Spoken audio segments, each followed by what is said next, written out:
Discuss करणार आहोत about pimples. पिंपलमध्ये बरेचसे टाईप असतात. काही लोकांना black head, white head pimple किंवा काही लोकांना बेंडसारखे पिंपल्स येतात आणि याचं रूट कॉज न जाणून घेता भरपूर लोक होम रेमेडीज ट्राय करतात. होम रेमेडीज ट्राय केल्यामुळे जास्त पिंपल्स वाढतात. काही लोकांना पिंपल्स झाल्यानंतर ते ब्रेकआउट करतात आणि त्याच्यामुळे अजून पिंपल्स वाढतात. खूप सारे लोक स्क्रब यूज करतात, चारकोल मास्क यूज करतात, जे खूप जास्त पेनफुल असतात आणि त्याच्यामुळे पिंपल्स वाढतात. पिंपल ब्रेकआउट झाल्यानंतर, पिंपल वाढल्यानंतर ॲक्ने स्कार येतात आणि परमनंट राहतात. त्याच्यामुळे पिंपल्सला इग्नोर करू नका आणि पिंपल क्लीन करण्यासाठी सलूनमध्ये अजिबात जाऊ नका. कारण सलूनमध्ये क्लीनअप केल्यानंतर म्हणजे क्लीनअप जेव्हा करतात ते हायजीन इन्स्ट्रुमेंट यूज नाही करत, केमिकल यूज करतात. हायजीन इन्स्ट्रुमेंट नसतात त्यांचे आणि जे केमिकल यूज करतात ते तुमच्या स्किन टाईपनुसार नसतात. म्हणून त्याचासुद्धा जास्त प्रॉब्लेम क्रिएट होतो. काही लोकांना तर क्लीनअप करायची गरजच नसते, तरीसुद्धा पार्लरमध्ये जाऊन ते क्लीनअप करतात आणि मग त्यानंतर पिंपल्स सुरू येतात. पिंपल आल्यानंतर त्यात पिंपल जेव्हा तुम्हाला कंटिन्यू येत आहेत, एका मागोमाग एक चालू आहे, त्यानंतर तुम्हाला भरपूर वेगवेगळे प्रॉब्लेम असू शकतात हे जाणून घ्या.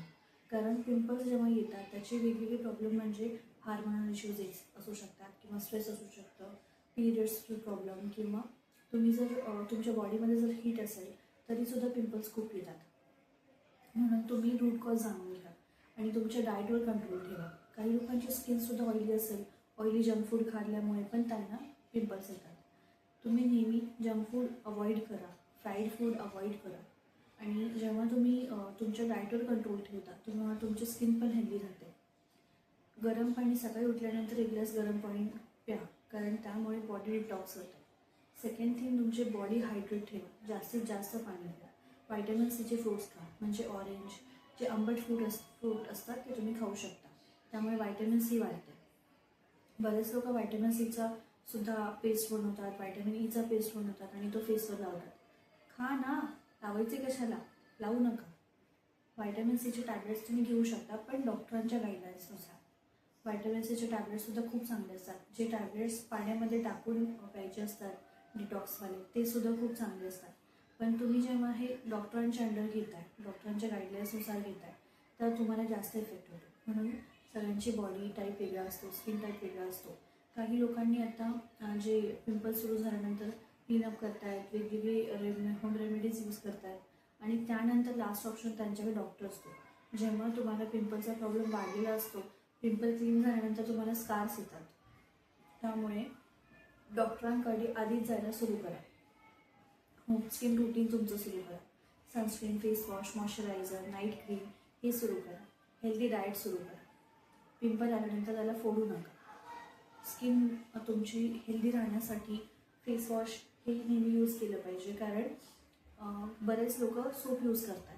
आता पण त्यांना असं वाटतं की आपल्या घरचे पण सोप यूज करतात, माझे फ्रेंड्स पण सोप यूज करतात, सो मी पण सोप यूज करतो. स्पेशली मेल जे आहेत ते सोप यूज करतात, त्यांच्या स्किनवर लक्ष नसतं.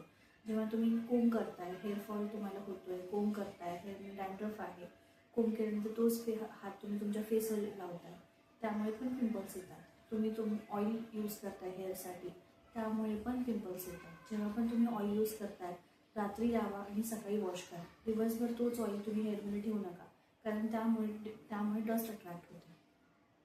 आता ऑइल कोणतं आहे हे मी तुम्हाला नेक्स्ट व्हिडिओमध्ये सांगेन, कोणतं ऑइल यूज केलं पाहिजे.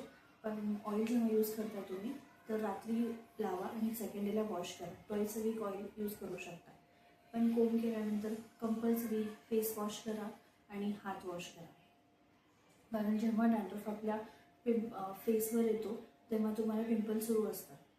आणि बरेच लोक म्हणजे मेलमध्ये किंवा फिमेलमध्ये पण सुरू झालेले, काही लोक असं फॉरहेडवरच तुम्ही केस ठेवता, म्हणजे हेअरस्टाईल त्यांची फॉरहेडवरच ठेवतात. त्यामुळे पिंपल्सांना फॉरहेडवर तुम्ही ऑब्झर्व केलं असणार आहे की त्यांना पिंपल्स फॉरहेडवरच जास्त येतात. का तर हेअर तुम्ही फॉरहेडवर ठेवताय, म्हणून फॉरहेडवर ठेवल्यामुळे तुम्हाला पिंपलचा प्रॉब्लेम वाढतो आणि ॲक्ने, व्हाईटेड हे सुद्धा वाढतात आणि त्याला लपवण्यासाठी परत तेच केस फॉरहेडवरच ठेवतात, त्याच्यामुळे अजून वाढतात. म्हणून फॉरहेडवर हेअर ठेवणं बंद करा. फेस वॉश यूज करा. तुमचं स्किन रुटीन सुरू करा. डॉक्टरांच्या अंडर पिलिंगची ट्रीटमेंट घ्या. पिलिंगमुळे तुमचे स्किनचे जेवढे पण व्हाईटेड, ॲक्ने, ब्लॅकेड आहेत ते सगळे क्लीन करतात डॉक्टर. हायजीन इन्स्ट्रुमेंट पिलिंग असतात जे एव्हरी 15 डेजमध्ये सेशन असतो, त्याची 5 to 6 सेशन असतात. तुम्ही ते घेतल्यानंतरही तुम्हाला परमनंट रिझल्ट दिसतो. आणि हे तुम्ही सीवियर तुमचा जेव्हा पिंपल्स वाढतो त्याच्या आधीच यायला सुरू करा. So thank you so much. Follow for more.